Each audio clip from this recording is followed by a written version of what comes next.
우리 다시 한번 인사하시겠습니다. 한 주간 평안하셨습니까? 한 주간 평안하셨습니까? 제가 참 좋아하는 친구 목사님이 있어요. 부산에서 목회를 하시는 목사님이신데, 그 목사님이 이제 저한테 그러한 이야기를 하세요. 자기 물건들을 다 정리를 해야 되겠다.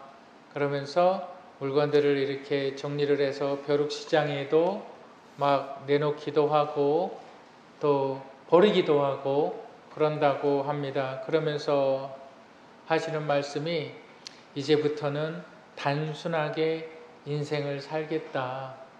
단순하게 인생을 살겠다. 제가 그 이야기를 들어봐요. 그러면서 참 많은 공감을 합니다. 정말 단순하게 인생을 살아야 된다. 그래서 오늘 저와 여러분들이 함께 나눌 말씀의 제목은 이 단순함에 복음이 있다. 이 단순함에 복음의 비밀이 있다는 것을 여러분 믿으시기를 바랍니다.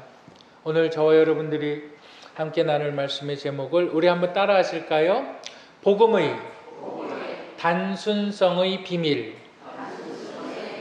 네, 복음의 단순성. 근데 그 안에 비밀이 있다. 우리가 복음의 단순성의 비밀에서 기억해야 하는 첫 번째는 다시 한번 따라 하시겠습니다. 좁은 길로 가야 한다. 네, 아마 교회를 다니는 많은 우리 교인들, 성도들이 아까 우리 집사님 찬양하신 것도 마찬가지지만 좁은 길로 가야 한다. 좁은 길로 가야 한다. 이 말을 수도 없이 반복해서 들었을 것이고 또한 찬양을 하셨을 것입니다. 그래서 본문은 이 좁은 길에 대해서 분명히 이야기하고 있습니다. 세상에는 참과 거짓이 있고 세상에는 하나님의 사람이 있고 경건한 사람이 있고 세상에는 악한 자들이 있다. 경건하지 않은 사람이 있다. 우리가 쭉 그 두 가지 대조를 보아왔습니다. 그리고 오늘 그 말씀은 똑같습니다. 세상에는 좁은 길이 있고 세상에는 넓은 길이 있다. 그런데 이 좁은 길은 생명으로 인도하는 길이다. 여기서 생명이라는 것은 우리의 라이프타임이 아닙니다. 우리의 일생을 말하는 것이 아니라 영생을 말하는 것입니다. 좁은 길로 가는 사람들이 영원한 생명의 길로 가게 된다. 그런데 넓은 길이 있다. 그런데 그 길은 넓기 때문에 많은 사람들이 그 길을 따라가게 된다. 우리 본문 13절과 14절을 함께 읽어보도록 하겠습니다. 본문 13절과 14절 읽겠습니다. 시작. 좁은 문으로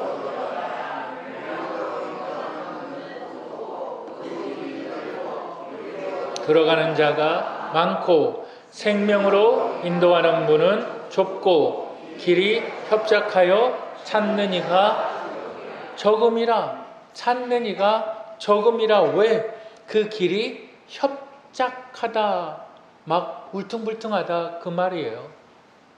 그냥 우리가 평지를 걸어가는 것과 넓은 대로를 걸어가는 것과 마치 길이 없는 그러한 산길을 걸어보셨나요? 그런 길이 협착한 길입니다.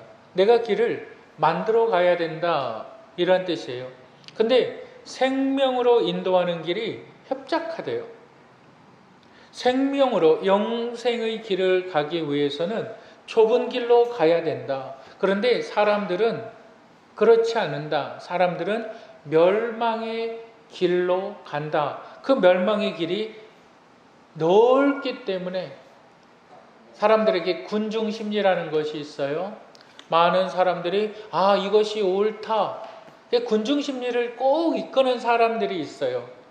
마치 중간에 있어서 뭐 데모를 하거나 뭐 어떠한 선동을 할 때는 막 이렇게 군중심리를 막 일으키는 사람들이 있어요. 그래서 그 사람들은 그냥 다수의 의견이 옳다라고 생각을 하는 사람들이에요. 여러분, 그것이 어디에서 시작이 됐습니까? 프랑스에서 시작이 됐죠. 민주주의의 시작은 프랑스죠. 그런데 다수의 의견이 옳기 때문에 다수의 의견을 따라가는 사람들, 마치 그냥 사람들이 다 이쪽으로 가. 근데 그 길이 멸망의 길이라고 말을 하는 거예요. 다 이쪽으로 가. 좋은 게 좋은 거야. 다 이쪽으로 가. 근데 좁은 길로는 사람들이 안 가는 거예요. 왜? 발자국을 못 찾는 거죠. 협잡하니까. 발자국이 없어요. 우리가 산을 등산을 가보셨습니까? 길이 난 길로만 가잖아요. 그런데 길이 안 난 길로 가면은 내가 어떻게 생각할까요? 길을 잃어버리지 않을까? 내가 위험해지지는 않을까? 두렵잖아요. 그래서 좁은 길로 가지 않아요. 사람들은 많은 사람들이 따르는 길로 가요. 많은 사람들이 가는 길로 가요. 근데 그 길이 멸망의 길이라고요. 그 길이 망하는 길이라고요. 여러분, 많은 사람들이 선택한다고 해서 그것이 옳은 길이 아닙니다. 많은 다수의 의견이 선택한다고 해서 우리가 그것을 채택할 필요는 없습니다. 물론 민주주의에 있어서 그런 의결권은 분명히 있습니다. 근데 성경은 민주적이지 않습니다. 여러분, 그런데 이 좁은 길을 선택하는 사람은 어떠한 사람일까요? 예수 그리스도, 그 모습을 보시길 바랍니다. 예수 그리스도는 이 좁은 길을 선택하신 분이십니다. 그분은 하늘의 영광을 누릴 수 있는 분이시고 그분은 천지 만물의 창조자이셨습니다. 그 안에 모든 신성과 모든 육체가 다 겸비되어져 있으신 완전하신 하나님의 아들. 근데 예수 그리스도가 이 좁은 길을 택하셨어요. 왜 예수 그리스도가 좁은 길을 택하셨을까요? 여러분, 좁은 길을 택한다는 말이 뭘까요? 내 우선순위, 내 삶의 우선순위, 내가 단순하게 살아가는 것. 내가 좁은 길을 택한다는 것은 내 삶에 무엇이 중요하고 무엇이 중요하지 않다라는 것을 아는 사람들. 예수 그리스도께서 좁은 길, 그 길을 걸어가신 이유는 예수 그리스도의 중심에는 영혼밖에 안 보였어요.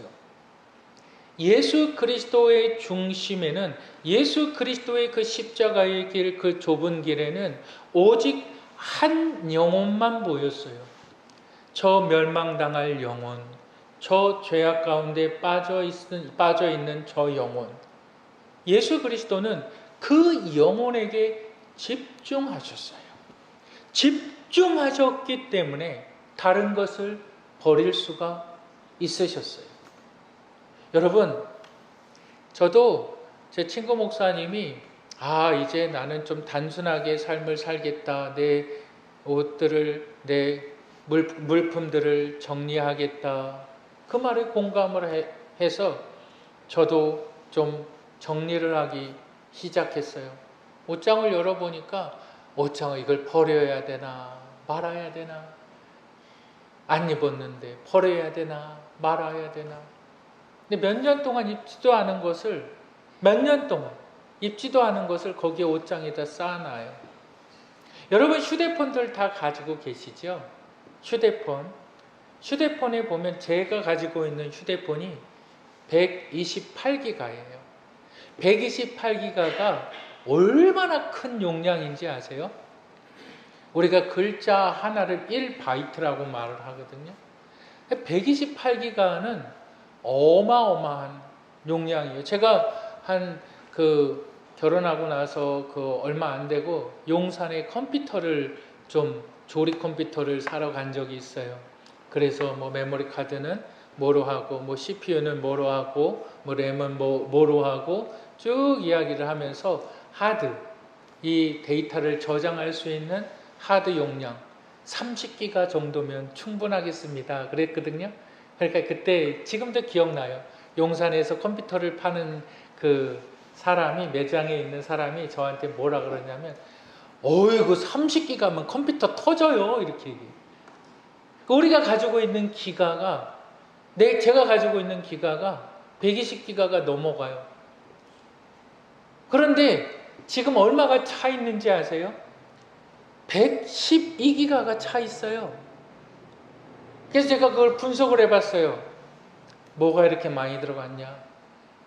약 80%가 애플리케이션, 은행의 앱들, 뭐 뻑하면 뭐 깔아라. 근데 그게 80%가, 나머지 또 많은 부분을 차지하고 있는 거는 뭘까요? 사진들. 보지도 않는 사진들. 근데 사진은 좀 중요하죠. 나에게 소중한 거니까. 그런데 사진다운 사진들은 별로 없어요. 다 쓸데없는 사진들. 그냥 지나가다가 여기도 한번 찍고 저기도 한번 찍고 그냥 다 이런저런 사진들. 정말 소중한 사진들을 버리라는 것이 아니라 참 쓸모없는 사진들. 그래서 핸드폰으로 인해서 내가 매일매일 정신이 팔려요. 여러분들 다 아시다시피 카카오톡, 우리나라 카카오톡 사용자가 4,300만이 넘었어요. 그래서 카카오톡을 안 하면 사람들하고 연결이 잘 안 되는 것 같아요. 매일매일 카톡 와요. 책을 읽을 때도 카톡이 와요. 무슨 일을 할 때도 카톡이 와요. 카톡 오면 또 그거 보게 돼요. 또 무슨 일인가 또 보게 돼요. 뭔지 모르겠지만 계속 사람들을 분주하게 만들어 나가요. 물건들은 어떤가요? 물건들은 어떨까요? 경향신문을 보니까 2024년도 5월 24일자에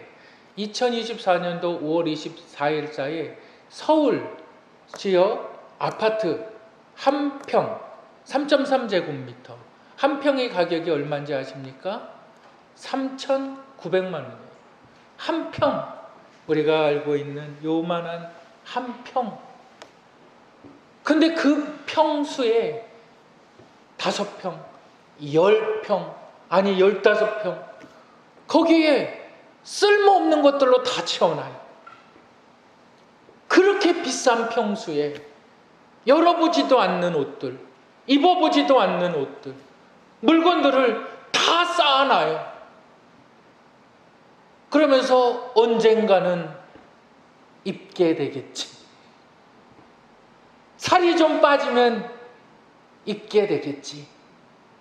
내가 그 옷을 버리려고 그러면 내가 그 옷을 입었던 때가 기억이 나요. 쓸모없는 물건들. 내 쓸모없는 물건들을 점점 쌓아놔요. 한 평이 아니에요. 2평이 아니에요. 이사 갈 때 이거 쓰레기들을 쌓아놓을 곳이 없어서 더 큰 집을 가야 돼요. 왜 더 큰 집을 찾을까요? 근데 쓰레기들을 쌓아놔야 되니까. 왜 더 큰 집들을 원할까요? 내가 버리지 못하니까. 내가 단순하게 인생을 살아가지 못하니까. 사람들은 그렇게 얘기해요. 죽으면 남는 것도 없다. 다 사람들 그냥 죽으면 땅속에 묻혀질 뿐이다. 다 알고 있어요. 그런데 여전히 우리는 쌓아가는 삶을 살아요. 줄이지를 못해요. 버리지를 못해요. 그러니까 늘 쌓아놓는 분주함, 늘 바쁜 일들, 내가 벌려놓은 일들 얼마나 많은지 모르겠어요. 내가 한 영혼에게 내 인생에 집중해야 되는 것을 우리는 잃어버리고 살아가고 있어요. 분주함 때문에, 바쁨 때문에. 자식도 잘 키워야 되고, 먹는 것도 잘 먹어야 되고, 입는 것도 잘 입어야 되고, 이런 걱정도 해야 되고 저런 걱정도 해야 되고. 여러분, 그런데 그거 아세요? 내가 오늘 하는 걱정의 약 50%는 어제 했던 걱정인 거 아세요? 내가 오늘 걱정하는 그 50%는 내일 걱정할 거 아세요? 우리의 삶이 그렇다는 거예요. 늘 걱정해요. 내가 이러다 죽으면 어떡할까? 내가 이러다 병들면 어떡할까? 내 재산은 어떡할까? 내 자녀들은 어떡할까? 내가 만들어 놓은 사업은 어떡할까? 내가 이루어 놓은 것은 어떡할까? 점점 쌓아놔요. 아니, 당장 옷장을 보세요. 당장 내 물건들을 보세요.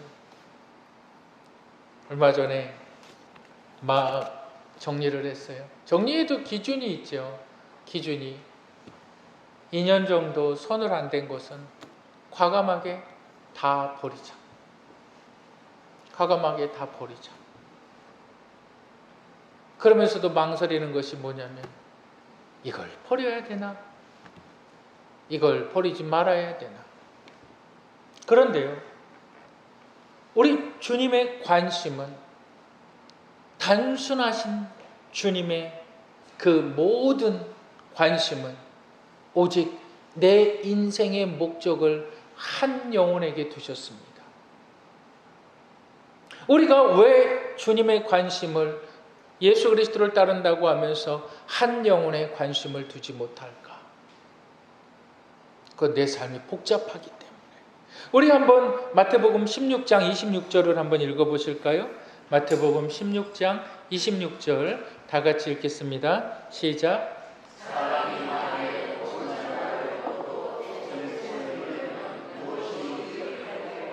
사람이 무엇을 주고 제 목숨을 바꾸겠느냐? 우리 주님의 시각은 여기에 있었던 거죠. 우리 주님의 시각은 사람이 만일 온 천하를 얻고도 제 목숨을 잃으면 무엇이 유익하냐? 사람이 무엇을 주고 제 목숨과 바꾸겠느냐? 너희는 좁은 문으로 들어가라. 좁은 문은 생명의 문이다. 좁은 문은 영생의 문이다. 나를 위하여서 하나님께서 그 아들 되시는 하나님께서 나를 위하여 이 땅에 오셔서 나를 위하여 나의 죄 때문에 그의 생명을 내어주셔서 이 좁은 문의 길을 열어놓으셨어요. 정말 어떻게 사는 것이 참으로 복된 인생이냐? 제가 시편을 통해서 하나님의 말씀을 묵상하고 여러분들과 함께 나누었습니다. 정말 복된 인생, 축복된 인생은 물건을 쌓아두는 자들이 아닙니다. 단순하게 살아가는 것입니다. 오직 누구에만 하나님의 말씀을 묵상하며 하나님께서 우리에게 허락하신 영혼들을 찾아다니는, 여러분, 이스라엘 백성들을 하나님께서 출애굽 시키시고 광야 가운데 인도하실 때에 하나님께서 만나와 메추라기를 먹이셨어요. 그런데 하나님께서 어떻게 먹이셨을까요? 하루에 한 번씩 너희는 오늘 양식을 오늘 먹어라. 너희는 내일 먹을 양식을 내일 먹어라. 내가 너희에게 양식을 내려주는 하나님이시다. 그런데 우리는, 이스라엘 백성들은 어떻게 했냐면 만나와 메추라기가 내리니까 이건 오늘 먹을 거, 이건 내일 먹을 거, 혼자 똑똑한 척은 다 했죠. 이거는 모레 먹을 거. 그러다 보니까 뭐가 필요합니까? 오늘 먹을 것도 저장해 놔야 되고, 내일 먹을 것도 저장해 놔야 되고, 모레 먹을 것도 저장해 놔야 되니까 냉장고가 필요한 상황.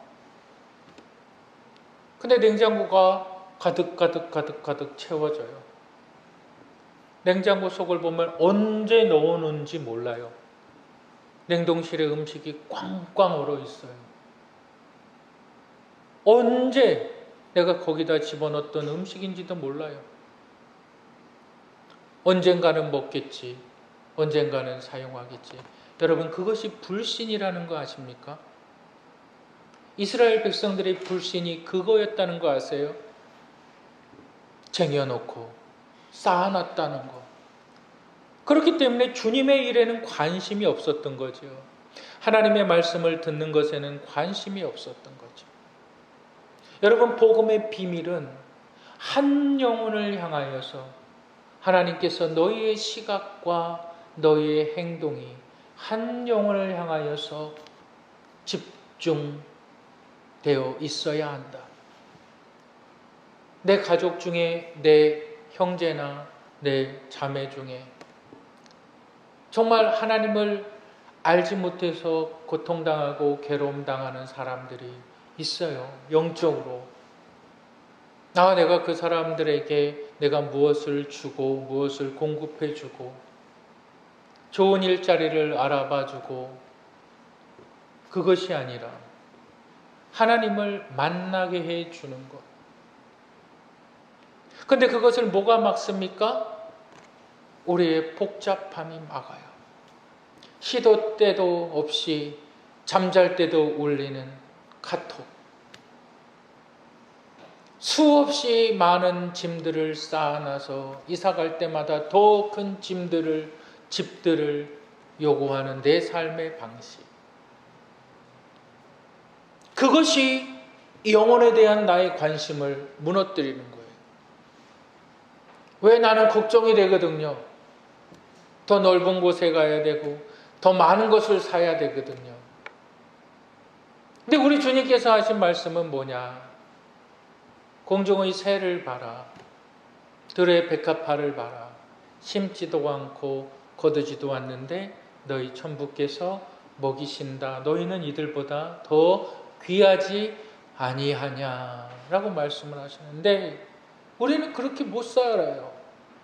그러니까 우리는 넓은 길로 가고 있다. 근데 그 넓은 길은 영생과는 상관이 없는 길이다. 여러분들의 삶은 어떤 거예요? 우리의 삶, 버리시는 분들이 되시길 바랍니다. 여러분, 사도 바울의 고백을 한번 들어보실까요? 우리 빌립보서 3장 7절부터 10절까지 우리 다 같이 한번 읽겠습니다. 7절부터 10절까지 읽겠습니다. 시작. 그러나 무엇이든지 내게 유익하던 것을 내가 그리스도를 위하여 다 해로 여김은, 또한 그가 모든 것을 해로 여김은 내 주 그리스도 예수를 아는 지식이 가장 고상하기 때문이라. 내가 그를 위하여 모든 것을 잃어버리고 배설물로 여김은 그리스도를 얻고 그 안에서 발견되려 함이니, 내가 가진 의는 율법에서 난 것이 아니요 오직 그리스도를 믿음으로 말미암은 것이니, 곧 믿음으로 하나님께로부터 난 의라. 내가 그리스도와 그 부활의 권능과 그 고난에 참여함을 알고자 하여 그의 죽으심을 본받아. 이 말씀의 빌립보서의 모든 말씀의 핵심은 단 한 문장이에요. 내가 그리스도를 아는 것으로 인하여서 그리스도를 아는 것 외에는 내 모든 것들을 다 배설물로 여기노라. 배설물 다 아시지요? 버려지는 것 다 아시지요? 내가 이것을 버림으로 말미암아 예수 그리스도를 알게 되었다, 이 말이죠. 내가 이것을 버림으로 말미암아 내가 예수 그리스도를 알게 되었다. 내가 이것을 버림으로 말미암아 내가 좁은 길로 가게 되었다. 내가 이것을 버림으로 말미암아 내가 영생의 길이 어떤 길인 줄 알게 되었다, 이 말이에요. 여러분, 이 말씀이 얼마나 큰 도전이 되는지요. 여러분, 이 말씀이 얼마나 우리에게 영적 경각심을 주는지요. 예수 그리스도를 아는 지식으로 말미암아 나는 버리는 자가 되었다. 나의 시간을 버린다. 쓸데없는 시간들을 버린다. 내 핸드폰의 모든 쓸모없는 것들을 다 지워버린다. 제가 핸드폰에 애플리케이션들을 다 지워버렸어요. 이 말씀을 준비하면서. 은행에 있는 거 몇 개 빼놓고 하나님의 말씀, 찬송, 묵상, 광고적인 것들 다 지워버렸어요. 지우니까 울리지가 않아요. 알림이라는 것이 안 떠요. 카톡도 다 무음으로 해놔버렸어요. 무음. 주님, 내가 버려야 될 것이 무엇인지. 보이는 것들을 버리기 시작하면 나의 영적인 것도 하나님께서 작업을 하시겠죠. 저와 여러분들, 그때 우리는 영혼에게 집중할 수가 있습니다. 그때 우리는 한 영혼을 바라보게 되는 것입니다. 여러분, 버리십시오. 멸망의 길로 가지 마시고 생명의 길을 택하는 분들이 되시기를 주님의 이름으로 축복합니다. 두 번째로 복음의 단순성의 비밀에서 우리가 깨달아야 하는 것, 우리 한번 따라 하시겠습니다. 복음은 개인적이다. 여기 비행기 타보셨어요? 기차 뭐 그런 걸 타보셨어요? 물론 많이 타보셨겠죠. 가족들하고 여행을 가든 어디를 가든 내 자녀들하고 여행을 가든 비행기를 타든 기차를 타든 무엇을 타든 내 값은 내가 내야 되는 거예요. 내 값은 내가 내야 되는 거예요. 여러분, 제 아들이 비행기를 타고 가는데 그냥 나를 봐서 그냥 한번 비행기 태워주면 안 됩니까? 제 아들입니다. 저한테 뭐라 그래요? 당신 미친 거 아니야? 그러죠. 누구나 내 운임 승차권이 있어야 돼요. 구원은, 예수 그리스도의 구원은 철저하게 개인적입니다. 내 아내의 신앙 때문에 남편이 구원받는 거 절대 아닙니다. 그래서 우리 교회에 잘못된 것 중에 하나는 뭐냐면 헌금 이름자가 부부로 돼 있어요. 그거 정말 옳지 않은 거예요. 헌금 이름자가 부부가 돼 있어가지고 부부가 같이 묶여 있는 것처럼 생각을 하는데 그거 옳지 않아요. 왜 묶여 있습니까? 우리가 죽어서 하늘나라에 딱 갔어요. 내 남편이기 때문에, 내 아내의 믿음 때문에 천국 갑니까? 말도 안 되는 소리입니다. 내 남편 때문에 내 아내가 천국 갑니까? 말도 안 되는 거예요. 내 부모 때문에 내 자식들이 천국 갑니까? 절대. 근데 우리는 그렇게 살고 믿고 행동해요. 자식을 위해서 늘 기도하고 자식을 위해서 자식의 안녕과 부모의 여러 가지를 위해서 함께 기도해요. 근데 그 기도의 내용을 보면 영생의 내용이 아니에요. 이 땅에서 잘 먹고 잘 살게 해달라는 거. 이 땅에서 잘 먹고 잘 누리게 해달라고. 여러분 보세요. 우리가 부부가 아주 사이가 좋아요. 그런데 어느 날 사별을 해요. 그리고 나서 아내가 이제 죽었어요. 그래서 남편이 새장가를 들어요. 근데 또 그 새장가 두 번째 재혼했는데도 또 죽었네요. 세 번째 결혼을 해요. 세 번째 결혼을 해요. 그때 물어요. 예수님께. 천국 가면 이 남자의 부인은 누굽니까? 물어요. 우리 주님 뭐라고 말씀하십니까? 천국에는 시집가는 것도 없고 장가가는 것도 없다. 네 남편도 아니고 네 아내도 아니다. 착각하지 말아라.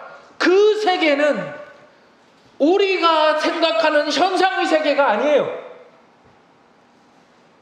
그 세계는 영원한 세계예요. 내 자식이 천국 가서도 내 자식이 되느냐 착각하는 거예요. 내 남편이 천국 가서도 내 남편이냐? 성경을 모르니까. 성경을 모르니까. 내 아내가 천국 가서도 내 아내입니까? 아닙니다. 절대 아닙니다. 내 자식이 천국 가서도 내 자식이라고요? 절대 아닙니다. 우리는 어떻게 변화되는지 몰라요. 우리는 어떻게 달라지는지 모르는 거예요. 물론 아브라함과 그 거지 나사로가 죽었을 때에 서로를 알아봤다, 인식했다. 누가복음 16장에 그 말씀이 있어요. 그건 낙원. 우리 주님 오실 때에 낙원에 있던 먼저 죽은 자들이 가는 곳, 낙원.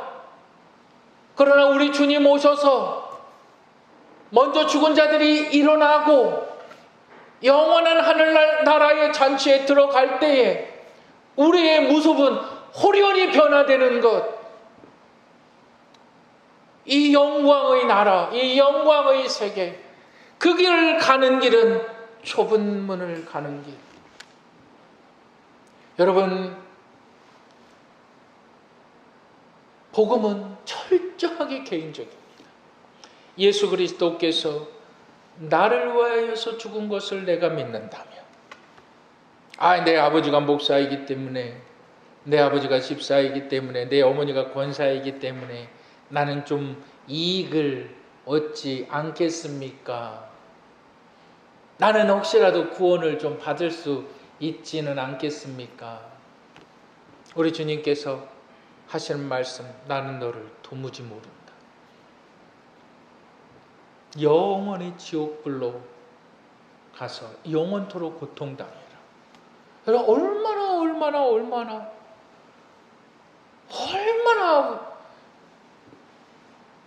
중요한 말씀이고 얼마나 깊은 말씀일까요?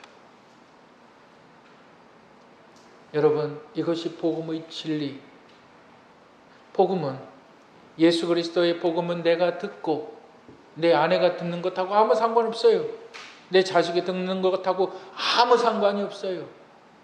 복음은 내가 듣고 내가 믿고 깨닫고 내 죄를 고백하고 하나님 앞에 무릎 꿇고 하나님의 자녀가 될 때에 임하는 하나님의 성령의 은혜.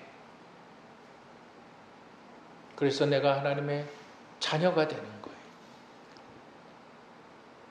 개인적입니다. 여러분, 이 개인적인 복음, 이 복음을 오해하고 있지는 않습니까? 내가 기도하면 내 자식이 잘 되겠지. 내가 기도하면 내 부모가 잘 되겠지. 그걸 말씀드리는 것이 아니라 내가 내 자녀를 하나님께로 인도할 수는 있어요. 영생의 문 앞까지는 데려갈 수 있어요. 함께 예배드리고 함께 기도하고. 그런데 영생의 문을 들어가는 건 성령의 역사예요. 영생의 문을 들어가는 건 성령의 역사예요. 내가 그렇게는 기도할 수가 있어요. 하나님, 내 자녀가 하나님을 인격적으로 만나게 해 주시옵소서. 하나님, 내 자녀가 예수 그리스도를 인격적으로 만나게 해 주시옵소서. 그래서 그들의 생각이 달라지고 그들의 삶의 가치관이 달라지고 그들이 한 영혼을 바라볼 수 있는 사람이 되게 해 주시옵소서. 그렇게 기도할 수는 있어요. 그런데 내가 손잡고 데려갈 수는 없어요. 내가 손잡고 데려갈 수가 없어요. 그것을 인도해 가시는 분은 성령 하나님. 하나님의 말씀을 성령께서 깨닫게 해 주시고 나에게 깨닫게 해 주신 그 성령의 말씀. 하나님은 하나님의 말씀을 내 자녀에게 또 깨닫게 해 주시는 거예요. 여러분, 복음은 개인적입니다. 내가 죽어서 하나님 앞에 섰을 때에 이전에 죽었던 남편이랑 다시 사는 것이 아닙니다. 내 정말 귀한 자식, 내 먼저 간 귀한 자식과 내가 또 가서 다시 조우하는 게 아닙니다. 내 먼저 간 부모님하고 다시 가서 만나서 그들과 함께 영원히 산다 착각하지 마십시오. 그런 것이 아닙니다. 영원한 세계는 우리가 홀연히 변화되는 것입니다. 영원한 세계는 부부로 맺어졌던 것이 영원토록 맺어지는 것이 아닙니다. 부모와 자녀 관계가 영원토록 맺어지는 것이 아닙니다. 영원한 세계는 하나님의 은혜 가운데 하나님의 놀라우신 권세와 섭리 가운데 영원토록 하나님을 찬양하는, 그래서 선지자들이 도대체 영원한 세계에서 하나님과 어떻게 살 것이냐, 어떻게 사는 것이냐, 그걸 좀 알려주십시오 기도했어요. 누가? 사도 요한이. 언제? AD 95년에 어디에서? patmos섬에서 주님께서 그의 눈을 열어서 환상을 보여주세요. 근데 그 환상이 사도 바울에게도 보여지는 거예요. 그러면서 뭐라고 말했는지 아십니까? 내가 본 것을 말하면 내가 말하는 것으로 천국이 제한될 수 있으니까, 내가 말하는 것으로 너희의 상상력이 잘못 제한될 수 있으니까 나는 본 것을 말하지 못하겠다. 입을 싹 닫아버려요. 근데 나는 가봤다 이거예요. patmos섬에서 요한에게 그러면 도대체 하나님과 어떤 세계를 살아가느냐, 하나님께서 요한에게 말씀하시는 것이 내가 본 것이 크고 비밀한 것을 어떻게 표현할 수가 없어요. 그러니까 사람들이 가장 귀하게 여기는 것, 사람들이 가장 소중하게 여기는 것으로 토배를 해버려요. 여러분 금 좋아하잖아요. 진주 같은 거, 보석 같은 거 좋아하잖아요.